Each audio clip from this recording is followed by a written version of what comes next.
ሰላም ጤና ይስጥልን ውድ የአሮማ ሚዲያ ቤተሰቦቻችን፣ የሰዓቱን ዜናዎች እንደሚከተለው እናቀርባለን። አብራችሁን ቆዩ።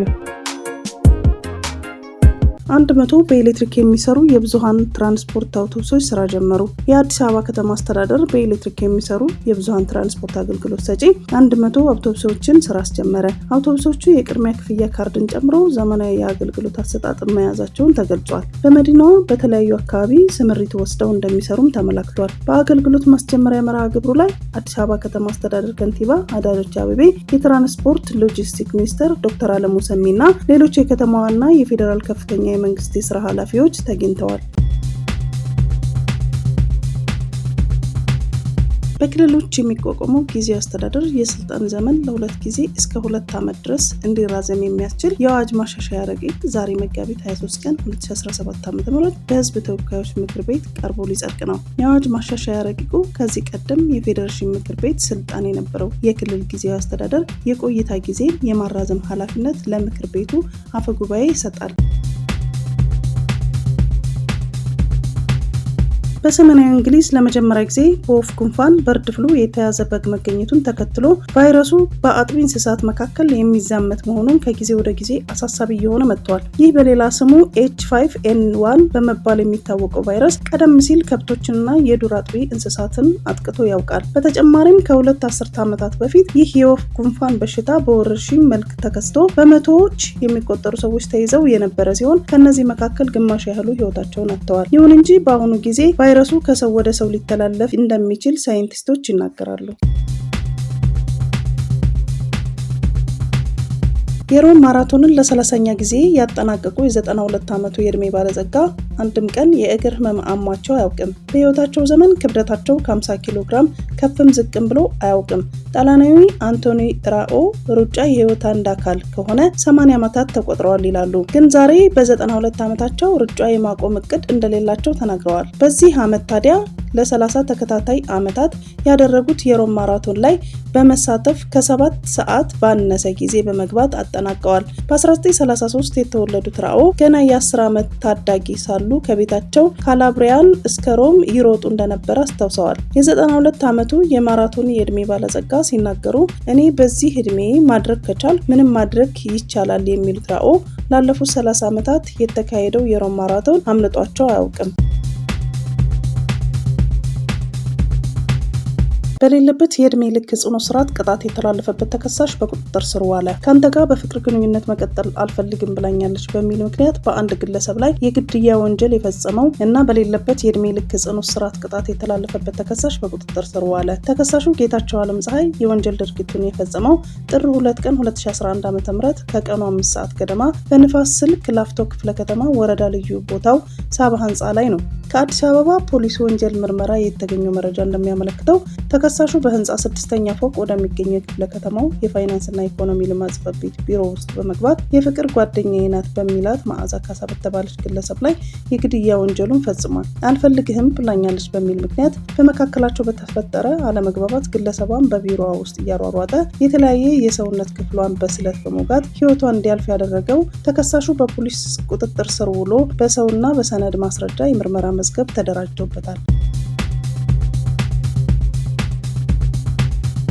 ትራምፕ የቲክቶክ የሽያጭ ስምምነት ከእግዱ በፊት እንደሚፈረም ገለጹ።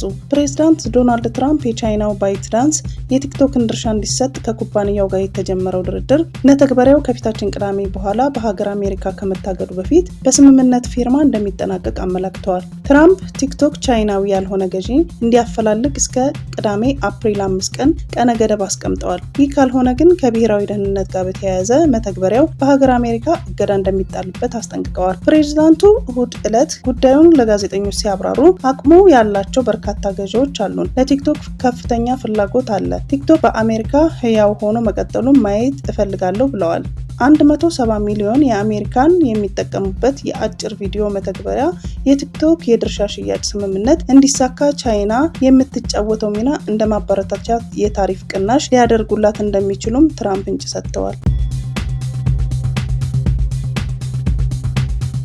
ባህር ዳር ዩኒቨርሲቲ በግዕዝ ጥናት መስክ በዶክተሬት ዲግሪ ፕሮግራም ሰልጣኞችን መቀበል ጀምር ነው። ዩኒቨርሲቲው ሰልጣኞች ተቀብሎ ለማስተማር የሚያስችለውን ስርዓተ ትምህርት አዘጋጅቷል። ዩኒቨርሲቲው የፍላጎት ዳሰሳ ጥናት በማድረግ በስርዓተ ትምህርት በመቅረጽ ዝግጅት ሲያደርግ መቆየቱን ትምህርቱን ለመጀመር በተዘጋጀ የምክክር አውደ ጥናት ላይ ተገልጿል። የግዕዝ ቋንቋ ትምህርት በሰርቲፊኬትና በመጀመሪያ ዲግሪ ፕሮግራም ከሚሰጡ ዩኒቨርሲቲዎች መካከል ደብረ ማርቆስ ዩኒቨርሲቲ፣ ባህር ዳር ዩኒቨርሲቲ፣ ወሎ ዩኒቨርሲቲ፣ ጎንደር ዩኒቨርሲቲ እና ደባርቅ ዩኒቨርሲቲ ይጠቀሳሉ። በዱባይ ወንጀል ሰርተው በኢትዮጵያ የተሸሸጉ ተጠርጣሪዎችን በቁጥጥር ስር በመዋል ምርመራ እየተከናወነ ይገኛል ሲል ፌዴራል ፖሊስ አሳወቀ። በዱባይ ወንጀል ሰርተው በኢትዮጵያ የተሸሸጉ ተጠርጣሪዎችን በቁጥጥር ስር በመዋል ምርመራ እየተከናወነ መሆኑን የኢትዮጵያ ፌዴራል ፖሊስ ኮሚሽነር ጄኔራል ደመራሽ ገብረ ሚካኤል አስታወቁ። ኮሚሽነሩ ይህንን ያስታወቁት ከተባበሩት አረብ ኤሚሬቶች የዱባይ ፖሊስ የምርመራ ቡድን ጋራ በወንጀል ምርመራ ዙሪያ በተወያዩበት ወቅት ነው። በውይይቱ በሁለቱ ሀገራት ተፈላጊ የሆኑ ተጠርጣሪዎችን አሳልፎ በመስጠት በሕግ ተጠያቂ ለማድረግ ስለሚቻልበት ሁኔታም መወያየታቸውን ከፌዴራል ፖሊስ ያገኘነው መረጃ ያሳያል። በዱባይ ወንጀል ሰርተው በኢትዮጵያ ተሸሽገው የነበሩና በቁጥጥር ስር ውለው ምርመራ እየተካሄደባቸው ናቸው የተባሉ ተጠርጣሪዎች ብዛትም ይሁን የወንጀሉን አይነት ፌዴራል ፖሊስ በመረጃ ያለው ነገር የለም። በውይይቱም ኢትዮጵያና የተባበሩት አረብ ኤሚሬቶች በጋራ የወንጀል ምርመራ ቡድን በማቋቋምና የልምድ ልውውጥ በማድረግ ለመስራት መነጋገራቸውን መረጃው አመላክቷል። ባንግላዴሻዊው የኢትዮጵያን ኤፍቢ ተቆጣጠረው። ከግማሽ ሚሊዮን በላይ ተከታይ ያለው በሳውዲ አረቢያ በስደት የሚኖረው የነበረው የሸጋ የአቡን ኢምራን የፌስቡክ ፔጅ ሀክ በማድረግ ከልጆቹ፣ ከጓደኞቹ፣ ከጎረቤቶቹ ጋር በመሆን ላይቭ እየገባበት ኢትዮጵያን በአማርኛ ኮሜንት እያደረጉለት እንዲሁም ቪዲዮዎችና ፎቶዎችን እየለቀቀበት ይገኛል። እንዴት ሀክ እንደሆነ ባይታወቅም ይህ ልጅ ግን አሁንም ላይ ከግማሽ ሚሊዮን በላይ ተከታዮች ያለው የኢትዮጵያን የፌስቡክ ፔጅ ሙሉ ለሙሉ ነጥቆ እየተጠቀመበት ይገኛል። በቡርኪና ፋሶ ከዛሬ ጀምሮ በሁሉም የመንግስት ሆስፒታል ሴቶች ያለምንም ክፍያ በነፃ እንዲወልዱ ተወስኗል። የቡርኪና ፋሶ ፕሬዝዳንት ኢብራሂም ትራኦሬ እንዳሉት እኔ የተወለድኩት ከሴት ልጅ ነው። ሴት ልጅ ህይወትን ወደዚች ምድር ለማምጣት ብዙ ክፍያ ስጠይቅ ማየት አልፈልግም። ደሃ እናቴ እኔን ለመውለድ የሚከፍል ክፍያ ምክንያት እኔን ልታጠ ነበር። ፈጣሪ ባይፈቅድ ኖሮ እኔም በህይወት የለሁም ነበር። ዛሬ የዚችን ሀገር ፕሬዝዳንትም አልሆንም ነበር። ስለዚህ ህይወትን የምትሰጥ እናት ለሆስፒታል መክፈል የለባትም ብለዋል።